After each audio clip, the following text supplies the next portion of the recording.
Creamer Media's Polity, I'm Sashnee Moodley. Researcher and analyst Professor Raymond Suttner joins me for Suttner's View, a weekly commentary on South Africa's political scene. Hi, Professor. Hi. This week, International Women's Day was celebrated. What is the importance of such days, and how do you see the status of women in South Africa today? Yeah, these events can become ritualistic where, you just say, well, we've achieved this, we've achieved that, and we really need to ask ourselves, how do we measure the question of realization of women's rights or gender rights? And there's a lot of statistics. We've got more women in parliament than most places. We've got a lot of businesses that have opened to women and professions and things like that. But I think it's important to understand what is the concept. How do we understand it? Is it a question of women coming into spheres where men dominate, or do we need to make some structural changes? And this is where the concept of patriarchy comes in, because gender equality relates to the patriarchal domination of men over women in the home, in businesses, in institutions, and culturally, historically. Someone once said that patriarchy is the only non-racial institution in South Africa. It's across all communities you have patriarchy. And we have to examine how we can not only have women enter into institutions in greater numbers, but whether these institutions are transformed in a way that makes them women-friendly. We also need to look at the private, because what patriarchy does, it constructs a public-private dichotomy, and women are supposed to be looking after the homemakers, so that the men can do the most important things in myths, that they go out on heroic journeys, and then when they come home, the women will have a meal for them, etc., etc.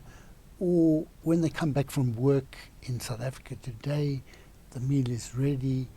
I've got some relatives who say the food is cold, or this, that, and the other, because they feel entitled to this.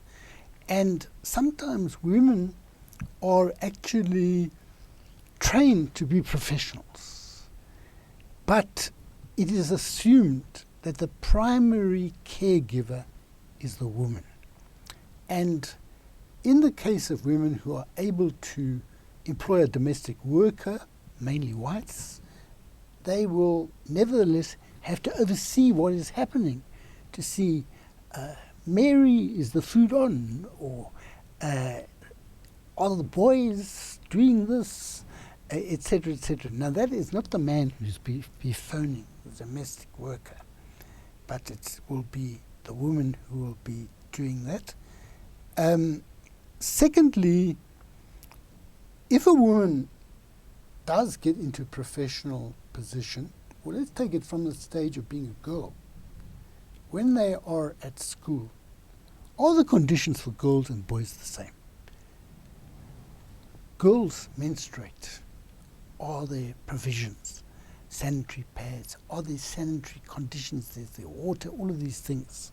Secondly, when they become women and they go and work, and they become pregnant, is adequate provision made for them as child bearers in terms of maternity leave? Is adequate provision made for them as primary child bearers? Now, ideally, childcare should be shared between men and women, but as I've said, in practice, it is assumed that the woman will be the child carer, and even if she supervises, even if there is a domestic worker who is employed, it'll be the woman who will oversee it primarily. Now, there was a case, even in the case of the judiciary, at the Judicial Services Commission, a judge asked to be moved from Bishop to East London or some such place because her child had a disability and husband had been arrested and this, that and the other. And the Judicial Services Commission said it was not sufficient cause to move her. Now, had that been a man, he wouldn't have made an application on that basis because he wouldn't have had those responsibilities. So what has to be understood is that the entry of women into these institutions has to be made women-friendly. The assumption, the fees must fall, the roads must fall, people say the assumption has been that whites will be coming to these universities. So they don't feel comfortable as black people. They don't feel, it's only become visible now that a lot of people here are hungry because some of the money that they've got to pay for their upkeep, they're having to send home, they're hungry, actually don't have place to sleep, etc., etc. Now, in the same way, the conditions of women, it has to be assumed that in masculine institutions like the bar, the judiciary and so forth, they have been traditionally masculine institutions, has to be assumed that they need to be transformed to be women-friendly. I mentioned before that when I was in the first parliament, and there were hardly any toilets for women, because the assumption was that it was a male institution. The first speaker was a woman, and she had a urinal in her office. So, there's these assumptions which we need to understand. As Audre Lorde said, you cannot break the master's house with the master's tools. You need to restructure. Some people have criticized the concept of patriarchy as inadequate for covering the various abusive relations between men and women and men and men. Yes, personally I think that patriarchy can cover these, but I think what people are concerned about is that one must not reduce gender and sexuality questions to male-female relations, because what patriarchy does is it also designates what is natural. In other words, it's natural for men to be leaders and women to be subordinates. That's why you have words like chairman, because it's assumed that the chair will be a man, and the word we used to use as chairperson. People have let that lapse, which is a problem. It gives you an idea of how one has to watch gender issues, because there were good reasons for using the word chairperson. Also, patriarchy, in designating the natural leadership of men, designates heterosexuality as being the natural form of relationship, and that men who are gay or whatever it is are, in the eyes of patriarchy, breaking the natural laws of the world, so that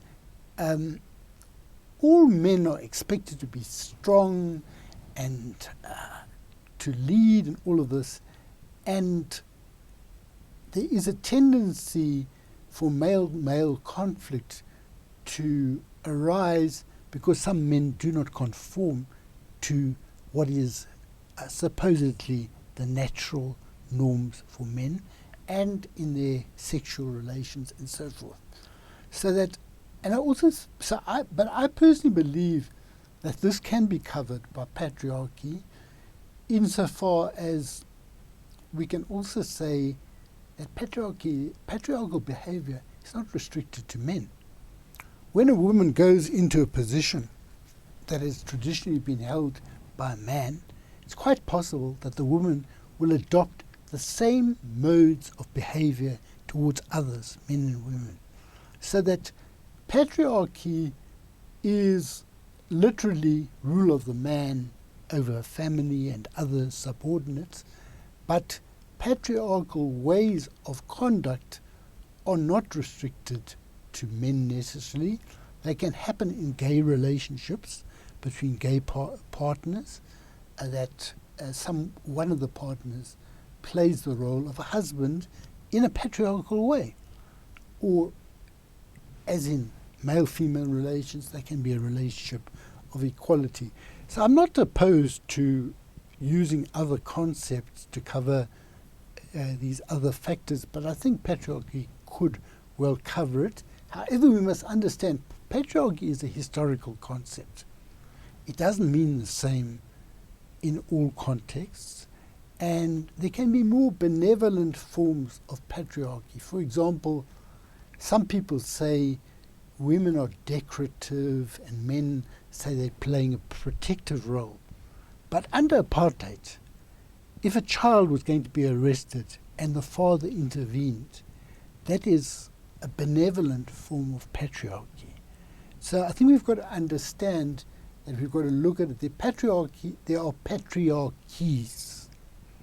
There are different forms of playing out womanhood, different ways of playing out manhood and masculinity. So I'm not against other terms being used, but I think patriarchy can cover it. Thanks for speaking with us, Professor. Thanks a lot. That was Professor Raymond Suttner speaking to Creamer Media's Polity about International Women's Day and patriarchy.